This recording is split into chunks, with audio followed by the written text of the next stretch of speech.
Good morning, boys and girls. How are you today? Mrs. Kappel here on this beautiful, cloudy Saturday here to read a story for you. So today I have a wonderful book. I want you to take a look first at the cover without the book jacket. And I moved back a little bit from the camera because this is a very big book. Take a look at that, and I'll show you the back cover as well. Yep, what do you think that character might be?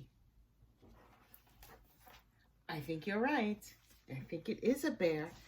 Sometimes when authors and illustrators write a book, the publisher, that means the company that's going to print the book and give it out to bookstores and schools and things, decide that maybe we should put a book jacket on the book. And now look at the front cover. This time it shows the title. Does this remind you of another book that had a very interesting book jacket but a different cover? The Lion and the Mouse, that's right. So the name of this book is called well, it says Mother Goose, but the word goose is crossed out, and they have the word Bruce written above it. So is it Mother Goose or Mother Bruce? I think the title is giving us an idea of what this story might be about. What do you see also here? Yeah. Okay, so also here, can you see that? That is called the Ezra Jack Keats Honor Book, which means it's not the gold medal, but the honor means it's the silver or the second prize. And that award was given to the best new children's book author or illustrator. And the author's name is Ryan T. Higgins. And I think you might remember that character in the story, The Snowy Day. I pulled a picture up. I know we had this in our listening center when we were listening to reading.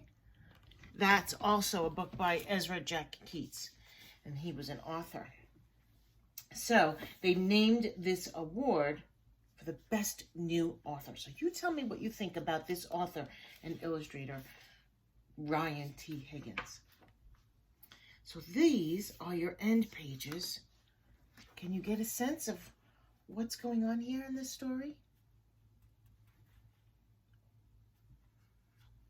Okay, that looks like a sort of home, a den maybe.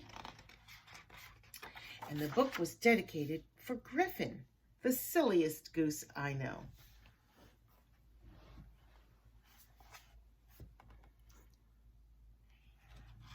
Bruce was a bear who lived all by himself.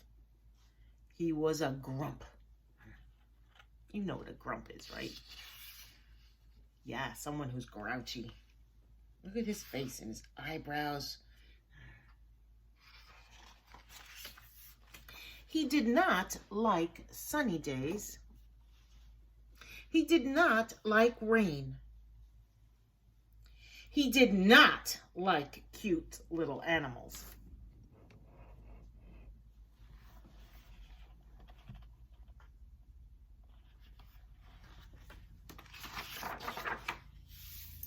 Bruce only liked one thing: eggs. He collected them from all over the forest. Good morning, Mrs. Sparrow. What's a sparrow? It's a type of bird. But Bruce did not eat eggs raw like other bears. Instead, he cooked them into fancy recipes that he found on the internet. Have you ever looked up a recipe on the internet? That's what he's doing. There's his computer. One day, Bruce came across a recipe for hard-boiled goose eggs drizzled with a honey salmon sauce. So there's his thought bubble. See that? He's thinking, So he went out to get the ingredients. What do you see there? We have a shopping cart in our class. First, he caught a few salmon. Salmon are a kind of fish. Then he collected honey from a local beehive. He liked to support local business, you see. Last, he went to Mrs. Goose's nest to pay her a visit. Are these eggs free-range organic?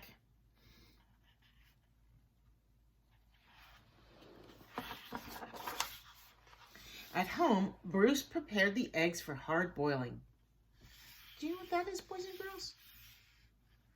That's a cook stove. That's right. And you put wood in the stove to make the fire, and that's how you heat. That's how the olden days used to look like when people used to cook on those kinds of stoves. But the fire in his stove fizzled, so he went out to get more wood. When Bruce came back, he was met with an unwelcome surprise. What could that surprise be? Mama! Bruce became the victim of mistaken identity.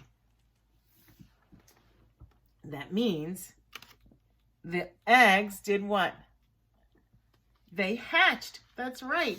And they thought Bruce was their mama. That's mistaken identity. Was he really their mama? No. So that means they made a mistake about who he was. Bruce wanted hard-boiled eggs, not goslings. He supposed he could settle for buttered goslings on toast. But for some reason, he lost his appetite.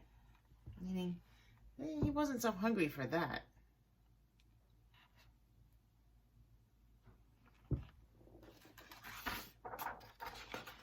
Bruce scooped up the little geese and stomped back to their nest. I will have to ask Mrs. Goose about her return policy. Oh, only to find Mrs. Goose had flown south early. She flew south. She left a note in her nest. Be back in April, Mother Goose. Bruce left the goslings there anyway and went back home.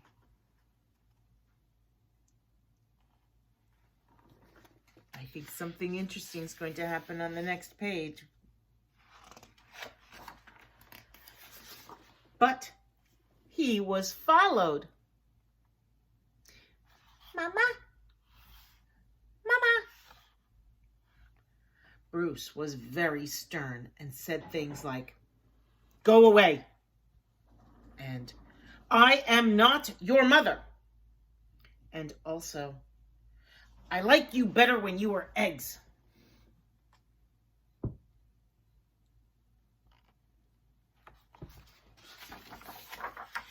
Roar! Bruce could take it no longer and became extra grumpy with them.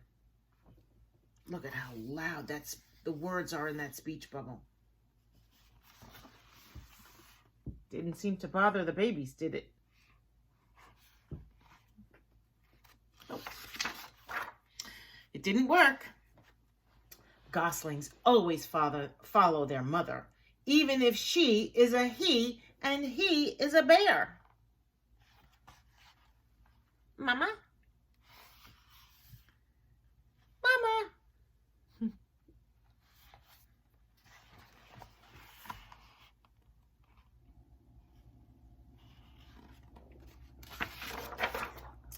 Bruce was stuck with them. He tried to make the best of it.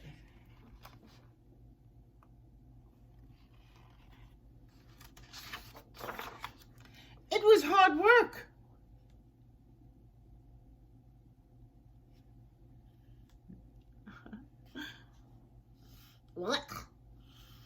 Ew. Yuck.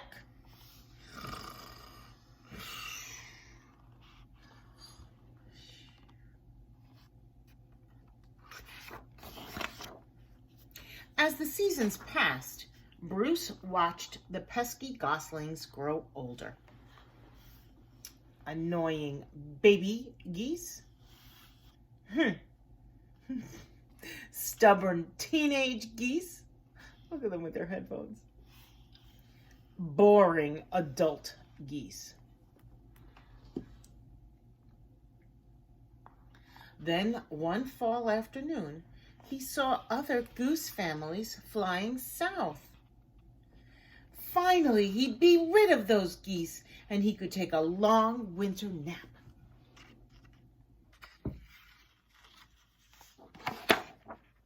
Bruce explained migration. We talked about migration.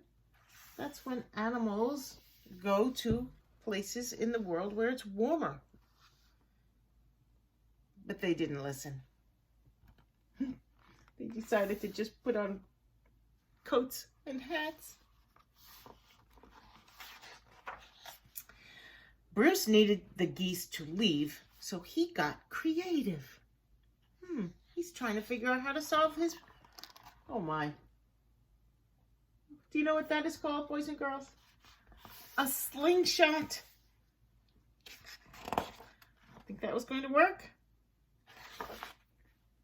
Nothing worked. The geese would not leave Bruce.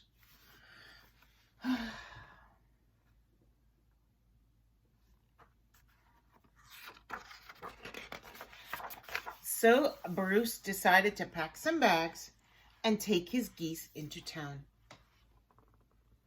They boarded a bus. What do you think that means? They boarded a bus. They got on the bus, right? And migrated to Miami. Now, every winter, Bruce and his geese head south together. They laze about at the beach in tacky shirts, sipping ice-cold lemonade, while Bruce dreams of new recipes that don't hatch. Do you know where Miami is? Miami is in Florida. That's right. And it's always very warm in Florida.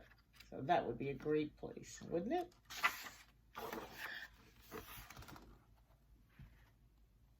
Mama?